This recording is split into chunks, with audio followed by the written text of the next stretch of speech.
자, 서구의 발흥을 한번 보죠. 발흥. 왜 발흥이라고 할까요? 옛날엔 그렇게 서구가 강하지는 않았습니다. 뭐 서구 해봐야 겨우 이제 우랄 산맥 그 서쪽에 있는 나라들을 얘기하는데요. 여기서 말하는 서구는 우랄 산맥 서쪽에 있는 나라들 중에 특히 이제 서유럽이라고 우리가 좀 부르는 뭐 영국, 프랑스, 독일, 뭐 스페인, 이탈리아 뭐 이 정도를 말을 하는 건데요. 동유럽은 또 빠져요. 서구의 반응이라고 할 때. 러시아도 뒤에 가서 좀 이상한 나라로 좀 취급하면서 나오고요. 그래서 이제 처음에 나오는 게 서구의 발흥 해갖고 첫 번째에 나오는 게 왜 세상은 불평등한가 이제 근본적인 요인하고 설명이 나옵니다. 여기부터 한번 저희가 얘기를 한번 해보죠. 좀 내용이 많습니다. 근본적인 요인 설명을 하는데요. 예전 설명에 이제 지리, 제도, 문화 결정론이라는 게 있었어요. 왜 이런 걸 할까요? 우리 잘났어. 이런 이야기죠. 왜 이런 얘기가 나오죠? 서구가 이제 잘났다고 생각했으니까요. 실제 잘난 것 같습니다. 여러 가지로. 뭐 어쩔 수 없는 것도 있는데. 잘난 게 있다라 이렇게 오랜 동안에 걸쳐 갖고 걔네가 좀 먼저 뛰어나갔기 때문에 뭐 그렇게 말을 하고 그랬고 우리 백인 우월주의 막 그런 거 얘기하잖아요. 근데 그렇게 놨던 거죠. 그 다음번에 이제 일본인들이 우월주의를 가져간 것 같고요. 한국인은 아직도 그거에 대한 그 뭐라고 할까요? 열등의식을 갖고 있는 것 같습니다. 근데 그런 거 없습니다. 왜냐하면 우리는 거의 한 자손에서 태어났기 때문에 한 조상을 두고 있는 거기 때문에 그렇게 우월의식 가질 만한 그런 것은 없습니다. 미국 가보면은 전체 어떤 사람들은 흑인도 똑똑하고 흑인도 대통령이 되지 않습니까? 백인도 똑똑하고 황인도 똑똑합니다. 똑같습니다. 어떤 교육 환경 속에서 자라는가 이제 그것 때문에 우선 보는데요.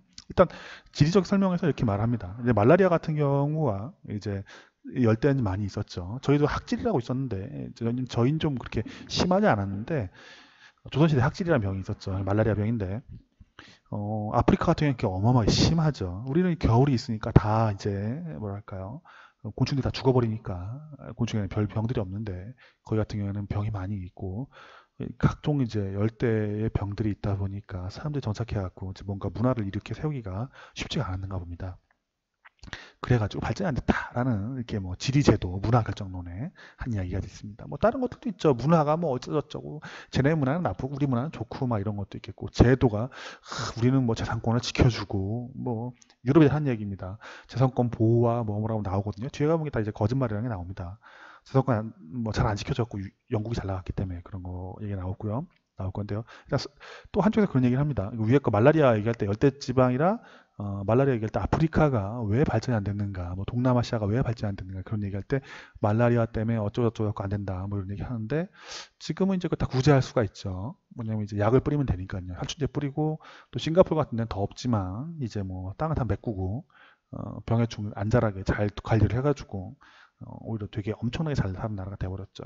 그리고 영국 같은 경우에는 석탄층 위에 석탄층 위에 떠 있습니다. 거의 그런 얘기 하죠. 영국은 석탄 위에 떠 있는 섬이다. 그래가지고 어, 대도시, 그러니까 뭐랄까요, 맨체스터라던가 아니면 이제 런던 이런 곳이 석탄창하고 되게 가깝습니다. 그래갖고 산업혁명의 기반이 되는 에너지를 구하기가 되게 쉬웠다고 합니다. 근데 다른 나라들은 좀 거리가 좀 멀었죠. 그래가지고 쉽게 석탄층에 접근하지 못했고 이게 좀 근본적인 지리적인 요인 되지 않았겠는가. 뒤에 가서 이제 뭐 기술이 발전을 해서 이런 이제 지리적 요인을 갖다 극복할 수 있는 상황이 되죠. 뭐 철도가 생겨가지고 가서 싸게 들고 올 수가 있었으니까요. 근데 그전에는 쉽지가 않았던 겁니다. 한국으로 치면 어땠을까요? 한국어 치면 이제 저희가 한성, 그러니까 지금의 서울에서 석탄을 가져오려면 어떻게 됩니까? 강원도에서 가져오던가 아니면 평양 쪽에서 가져와야 되는데 쉽지 않죠. 평양에도 석탄이 좀 있었다고 합니다. 근데 사용인지 잘 모르겠습니다. 현대에서는 이제 상하결정론이 부정을 합니다. 기술은 지리적 악조건을 이제 악조건의 부담을 좀 줄여주는 겁니다. 지금 이제 이런 얘기를 하죠. 뭐라고 하냐면 이제 니네는 그래도 안 돼. 지리적으로 안 되는 거야. 어쩌고 안 되는 거야. 이런 말을 많이 하는데요. 이거 이제 넘어가게 됩니다. 그게 무슨 얘기인데? 라고 하면 이렇게 생각해 보시면 되겠습니다. 한국은 제철업이라는 걸 할 수 없는 나라예요. 근본적으로. 왜죠? 우리는 철이 안 나거든요. 철이 조금 나요. 근데 거의 안 나요. 석탄도 이거 갖고 양이 안 돼요. 너무 비싸고요. 캐려면 땅속으로 파고 들어가야 되는데 이걸로 안 됩니다. 그럼 한국은 못 하나요? 그럴 리가. 우리 세계 최고의 철거 강소 중에 하나인 포항해철을 갖고 있고 현대해철도 갖고 있습니다. 왜 가능하죠? 우리에겐 기술이 있었습니다. 어떤 기술이 있냐고요? 커다란 배를 만들 줄 알아요. 우리가 만든 건 아니었고 처음에 서구 애들이 만들었죠. 그걸 통해서 호주에서 대규모의 석탄과 철을 사옵니다. 역시 브라질도 마찬가지입니다. 석탄과 철을 사오죠. 또 저희는 정유업도 많이 해요. 우리가 최고로 많이 수출하는 건 뭐죠? 반도체예요. 두 번째로 많이 수출하는 건 석유류 제품이에요. 아니 석유가 안 나는 나라에서 어떻게 석유를 수출해요? 아, 유조선으로 싣고 와가지고 우리나라에서 정제해서 휘발유나 경유나 뭐 비행기용 기름이나 만들어가지고 해외로 수출을 해요. 우리나라가 하기 전까지는 뭐 이런 거 생각해 본 적이 없었대요. 그렇지만 지금은 잘하고 있고 다른 나라도 수출을 합니다. 뭐죠? 기술이 그 지리적 제약을 넘어서는 겁니다. 그래갖고 니네는 원래 거기기 때문에 못 살아. 이거는 이제 옛날에 뭐랄까 결정론 운명론자들이 좋아했었는데 지금 그렇지 않아요. 기술은 그거 뛰어넘게 해주니까 옛날에 그렇게 생각했는데 지금 맞지 않다. 이렇게 생각하는 게 맞겠고요. 근본적인 요인들을 이제 뭐 여기 나오네요. 석탄과 철강성의 입지가 용광로 입지를 옛날엔 결정을 했었습니다. 왜냐면 기술이 발전되기 전이라서. 기술이 발전되기 전이라는 건 뭐죠? 아직 철도나 아니면 이런 해운이나 이런 시설들이 아주 많이 개발되기 전이라서 옛날에 그럴 수밖에 없었어요. 그래갖고 석탄이 많이 쓰기 전에는 큰 숲 옆에 이런 이제 제철소가 생겼었대요. 그러니까 지금은 저희 코크스라고 그래가지고 석탄을 한번 쪄가지고 이제 철하고 섞어갖고 1대3 비율로 해서 만들어내는데 옛날에는 거기다가 나무 숯을 집어넣고 했답니다. 그래서 영국에 있는 숲들이 다 사라져버렸죠. 그래서 영국에서는 뭐랄까 그 나무가 없으니까 나무 말고 다른 걸로 뭐 어떻게 방법이 없을까 하다 코크스를 개발을 했대요. 코크스, 그러니까 석탄을 쪄갖고 하는 거, 그 공정을 먼저 개발했는데 프랑스나 독일 같은 경우에 좀 뒤늦게 이걸 개발을 했답니다. 도입을 하고 이유는 숲이 많이 있었기 때문에 할 필요가 없었대요. 일단 중요한 거는 옛날에 석탄과 철광석 입지가 용광로의 입지, 그러니까 제철소의 입지를 결정했는데 그게 이제 근본적인 요인이었다 정도 봐주시면 되겠고요. 현대에는 해상 운송비가 급격히 하락하면서 그런 걸 이제 넘어섰다 정도로 나오겠습니다. 뭐 얘기 나오죠. 호주와 브라질 다 나옵니다. 설명했던 거 똑같이 나오죠. 맞습니다. 머릿속에 있는 거하고 똑같이 설명하는 거기 때문에 그렇습니다. 문화적 설명이 있습니다. 근본적으로 지리적으로 뭐 그랬다라고 하는 게 있겠고 또 문화적으로 니네 안 돼 이렇게 하는 건데요. 막스 베버의 프로이스탄티즘 뭐 프로테스탄트주의 이렇게 나옵니다. 왜냐하면 이제 그런 얘기죠. 신교도들이 열심히 일을 해가지고 잘 된 거야. 근데 그냥 프로테스탄트 뭐 할 때는 전국에 유럽은 다 잘 사는 거야. 이런 이유인 줄 알았는데 이 책 읽으면서 알았죠. 아, 그게 이탈리아는 못 살고 우린 잘 살아. 이걸 말하려고 만들었다는 것을 이 책을 보면서 알았습니다. 영국과 이탈리아를 비교할 때 옛날에 이게 맞았답니다. 북유럽 사람들은 더 합리적이고 열심히 일해서 영국이 카톨릭 이탈리아보다 더 부유하다. 이걸 설명하려고 만들어낸 건데요. 지금은 안 맞습니다. 1905년에 맞았지만 지금 이제 맞지 않으니까 현대는 맞지 않다 이렇게 생각하시면 되겠습니다.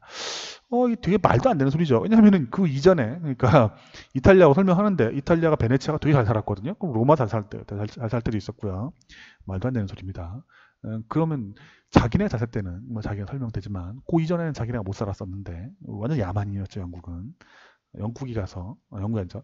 로마 가서 문명화 시켜준 건데 뭐 안 맞죠. 어디나 다 자기가 옳다고 자기 좋다고 만들어내는 거니까 지금 같은 경우는 상관없습니다. 소용없는 짓이죠. 왜냐하면 지금은 동아시아 국가들이 엄청 잘 나가거든요.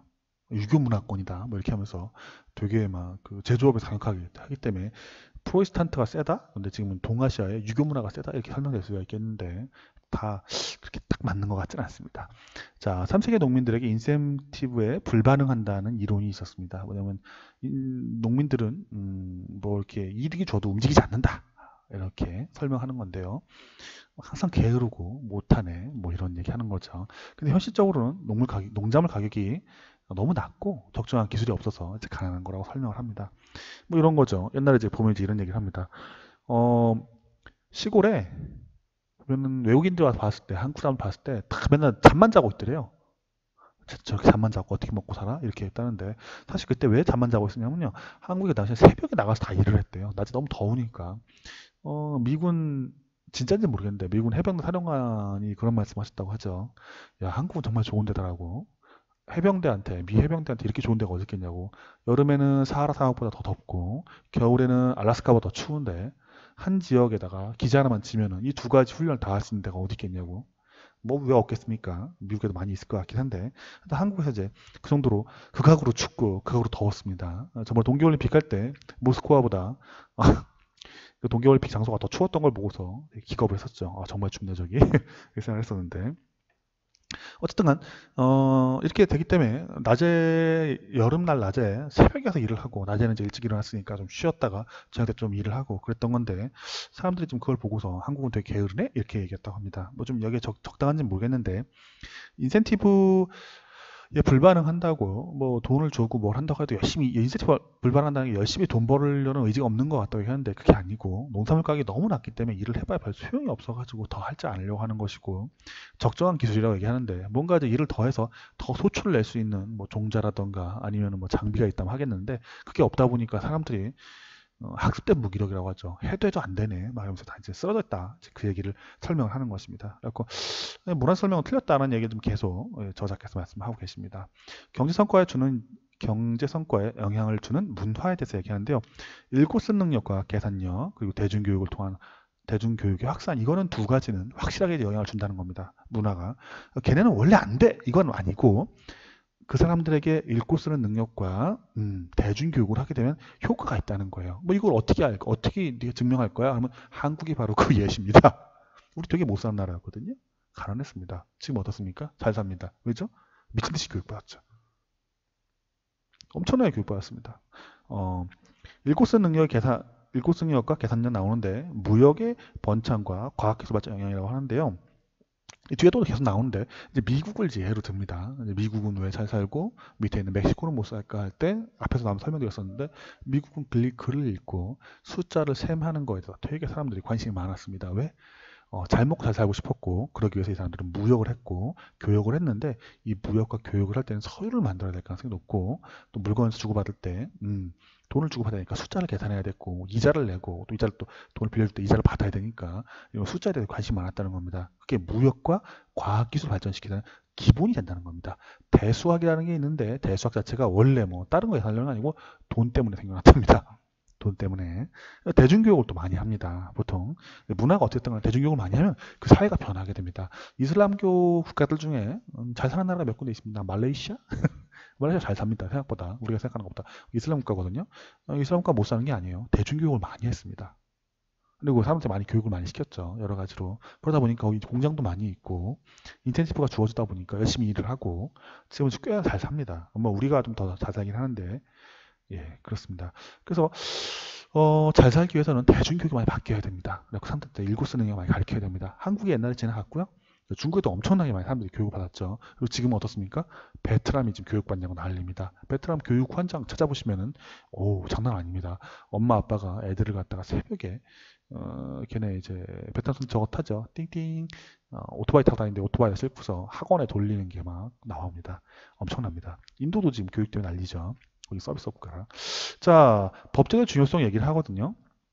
안정적인 법제도가 있어서 되게 음, 되게 뭐 유럽이 잘 발전했어 이런 얘기를 자주 하는데 영국 제도가 좋다고 하는 이제 칭송 얘기자 영미식 제도가 최고야 뭐 이런 얘기인데 근데 이제 저자분께서 그렇게 말씀하십니다. 절대왕정과 동양의 전제주의도 경제 성과가 되게 좋았다는 겁니다. 그 이제 그 산업혁명 이후에 워낙 영국이 강력해서 그런 거지. 산업혁명 이전에 그러니까 산업혁명 앞에 말씀드렸지만 비교 우위에 의해서 동아시아가 탈산업화 그러니까 동아시아에 있던 또는 인도에 있던 또는 중동에 있던 그 산업이 사라지기 전에를 보게 되면은 그들 그러니까 뭐 중국이나 한국은 별로 없었습니다. 중국이나 인도나 오스만 투르크 같은 경우에 각자 다 산업을 갖다가 나름 잘 올렸다는 거예요. 잘 굴려갔다는 거예요. 그래갖고 이제 안정적인 제도라고 하는데 꼭 영국의 제도가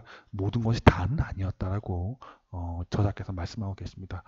이거에 대해서는 제가 좀 이제 전공자가 아니라서 정확히 잘 이제 말씀을 못 드릴 것 같습니다. 그렇지만 좀 책을 읽어본 거 보면은 일본 사례를 좀 볼 수가 있을 것 같습니다. 일본 같은 경우에는 이제 유럽식 제도는 아니었죠. 근데 거기도 그 나름대로의 제도와 재산권 보호 정책이 생겨가지고 상업들이 많이 발전을 하고 세계 최초의 선물 거래 그 증권 거래소가 저쪽에 유럽에 있긴 하죠. 그렇지만 선물 거래도 그쪽에서 이루어지긴 했는데 일본 같은 경우에도 미국 선물 거래가 이루어지고 걔네 이제 근참이라고 하던가요? 그 지방에 있던 영주가 도시로 오기 위해서, 그러니까 수도로 왔다 갔다 하면서 비용을 써야 되는데 그 비용을 갖다가 다 쓰다 보니까 돈이 없어가지고 뭐 그 다음에 나올 곡식을 갖다가 주기로 하고 먼저 돈 땡겨 쓰고 뭐 이런 거 하다 보니까 선물 거래가 발전을 하게 됩니다. 그래고 이런 이제 뭐랄까요, 상업이나 아니면 이제 금융권이 발전하게 되는데요. 그런 식으로 걔네만, 그러니까 유럽만 잘 됐던 것이 아니고 아시아 쪽에도 발전이 있었습니다. 그리고 세계 최초의 지폐 왕국은 중국이었습니다. 중국에 송나라가 지폐를 많이 찍었죠. 그리고 원나라 때는 지폐를 너무 많이 찍어갖고 나라가 망할 정도까지 이제 몰려가고 했었습니다. 그러니까 대단히 많이 발전을 했었다는 것을 아시아가, 또 인도는 저희가 아예 그 문화를 몰라서 그런데 인도도 아마 꽤나 많이 발전해 있었을 것입니다. 어, 그러니까 꼭 유럽이 전문 다는 아니었는데 이제 교육의 중요성에 대해서는 확실히 중요했다는 것은 이제 경제적 발전을 위해서 중요하다는 것은 말할 수 있겠고, 나머지 것들은 이제 그다지 의미가 없다 정도로 받아주면 되겠습니다.